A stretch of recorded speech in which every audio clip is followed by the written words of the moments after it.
ఎదురుగా ఇలా నీవు కదిలొస్తే మనసిక ఎటో వెళ్ళిపోయే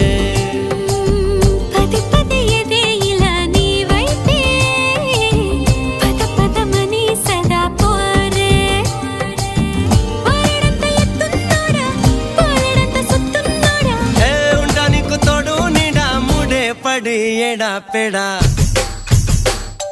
గిచ్చి గిచ్చి చంప